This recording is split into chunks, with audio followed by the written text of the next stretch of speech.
Welcome to Edification Ministries. This video is an excerpt from one of our live online study and Q&A sessions, where participants ask questions in real time and our speaker shares his understanding based on careful study of the source material. We hope you find this information to growing together through thoughtful discussion. అంటే దేవుని చిత్తంలో చిన్న మంద మాత్రమే దేవుని రాజ్యాన్ని కలిగినటువంటి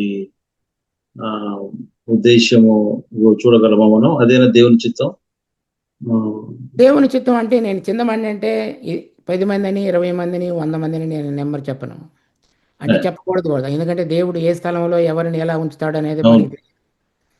అయితే ఎలా అంటే చిన్న మంద అంటే ఆ మంద అంతటిలో కూడా ఆత్మచేత జన్మించిన వారు, మనుషులు నమ్మటం కాదు. నేను అంతకుముందు కూడా చూపించాను. అది మనుషులు మేము నమ్మామని చెప్పడం అనేటువంటిది వేరు.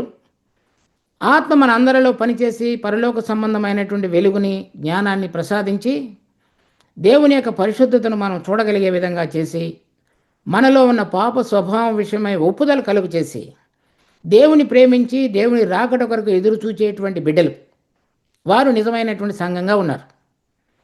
అటువంటి వారు ఎంతైనా కూడి రావచ్చు. అది దేవుడు తన ఏర్పాటులో ఎక్కడ ఏ స్థలంలో కూడి రాగలుగుతారో వాళ్ళందరినీ అలా. వారు వేరే ఏ సంస్థకు చెందిన వారుగా ఉండరు. వారు మనిషి చేత నడిపించబడరు. ఆ మంద ఆ కాపరి అయినటువంటి యేసు ప్రభు యొక్క స్వరాన్ని వింటూ నడిపించబడతారు. వారిలో ఒక మనుషుడు కాకుండా పెద్దలుగా నియమించబడిన వారుగా ఉంటారు.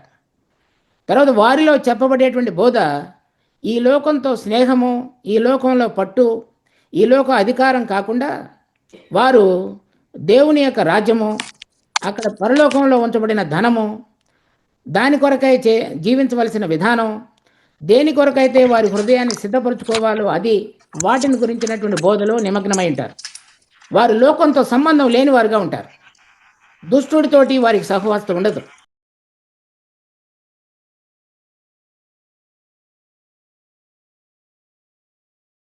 మనం ఎప్పుడైతే లోకంతో కలిసి ఈ సంఘం అనేటువంటిది ఇప్పుడు ఉన్నటువంటి రాజకీయ పరిణామాలలో కానీ, పరిస్థితులలో కానీ, రాజకీయంగా ప్రభావితం చేసే విధంగా కానీ దానిలో నిమగ్నమై కనుక మనం ఉంటే మనము ఆ దుష్టుని తోటికి సహవాసత కలిగి ఉంటున్నట్లుగా అర్థం. దేవుడు మనల్ని పిలుచుకున్నది పరలోక రాజ్యానికి సంబంధించింది.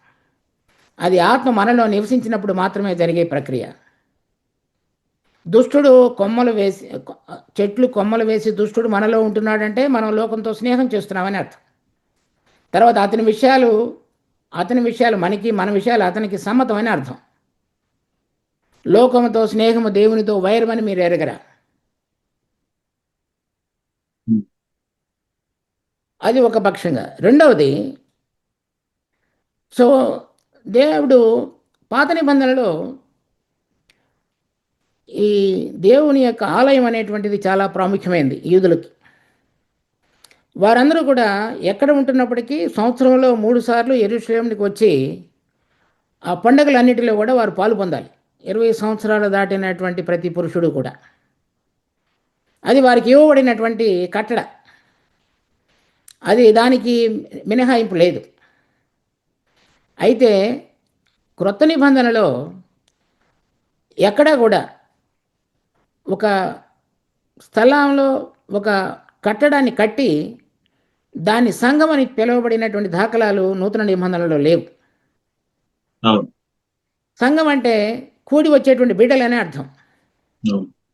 ఎప్పుడైతే ఇక మనిషి చేత నడిపించబడేటువంటి సంఘాలు లేకపోతే సంఘం అని పిలువబడేటువంటిగా చేయబడ్డాయో, అది ఏ సంస్థ అయినా సరే, అది క్యాథలిక్లు కావచ్చు, బ్యాప్టిస్టులు కావచ్చు, లూథరన్లు కావచ్చు, లేక వేరే వారు ఎవరైనా కావచ్చు. ఎప్పుడైతే మనుషుల మీద నుంచి దృష్టి మరలి పెద్ద పెద్ద కట్టడాల వైపు దృష్టి మరలిందో, స్థలాలు కొని అక్కడ నిర్మాణాలు కట్టి వారు ఈ లోకానికి చెందిన వారుగా చెప్పబడే విధంగా దానిని స్థాపించేటువంటి ప్రయత్నాలు చేస్తూ వచ్చారో, అప్పుడు అది వృక్షంగా మారటమే కాకుండా వాళ్ళ యొక్క దృష్టి భూమి మీద ఉన్నటువంటి వాటన్నిటి మీద నిలబడి ఉండటం చేత అది వేరైన విధంగా మారి ఈ తగాదాలు, తర్వాత ఆస్తులు గొడవలుగా, తర్వాత మిషనరీ కాంపౌండ్లో జరిగేటువంటి సంఘర్షణలు ఈ లోక సంబంధంగా ఎలా ఉన్నాయో కేవలం అదే ధోరణిలో నడిపించబడేవిగా చేయబడ్డాయి.